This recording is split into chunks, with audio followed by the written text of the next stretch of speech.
This tutorial is to help you set up a Google Doc.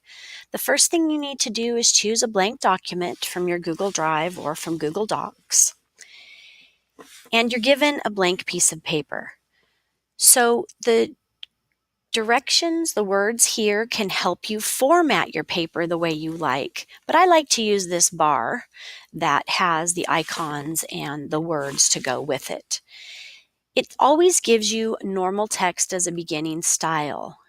I want to title this page, so I'm going to go ahead and choose the title. I want to change the font from Arial to something that's a little more exciting for a title, so I'm going to choose permanent marker, size 26, and I would like to center it. So these are the choices for center, which it's here.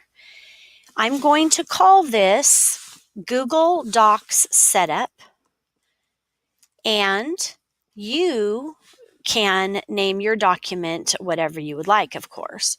I'm going to name it Google Docs Setup, and then I'm going to go over here to where it says Untitled Document.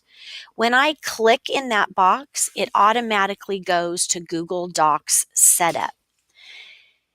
Now I have a title, and when I hit the enter, it will automatically go back down to normal text. Here I'm going to use a Comic Sans. Again, this is practice for choosing a new, let's go back, enter. This is the way to choose a different font. I tell my students they can't spend too much time there. They can choose, 2 or 3 and then make a decision.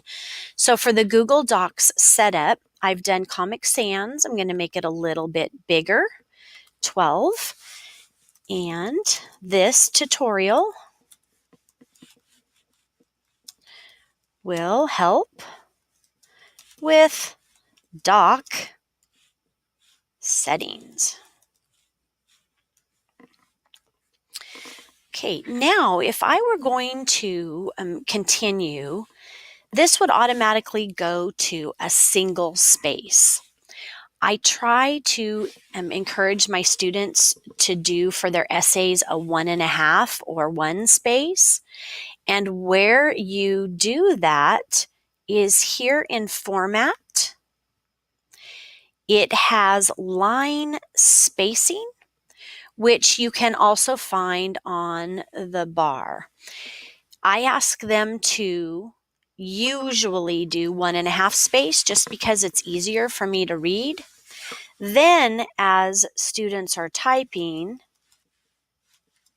can type without hitting the space bar 2 times. So I'm just going to type a bunch of gobbledygook, and you will see how that works.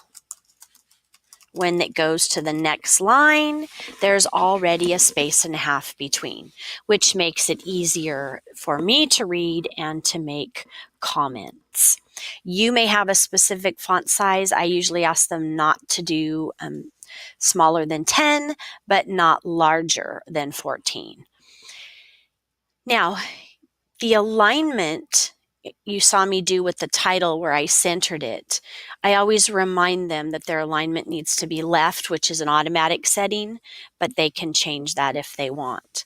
Now, they've made their setup and they've typed it, and I hear them say, I need to save this. Yes, they need to save it in their Google Docs. So they can go up to File. They can create a new, they can move to, and they should have a folder. All of my students have a folder named the class that they're in. So I ask them to scroll down and find their English class, click on it. Move is highlighted. I tell them if move is not highlighted, they can't put it there. If they haven't made a folder yet, here they can do that. Move it to that folder, and it's there in their Google Drive. These are some simple ways of setting up a Google Doc.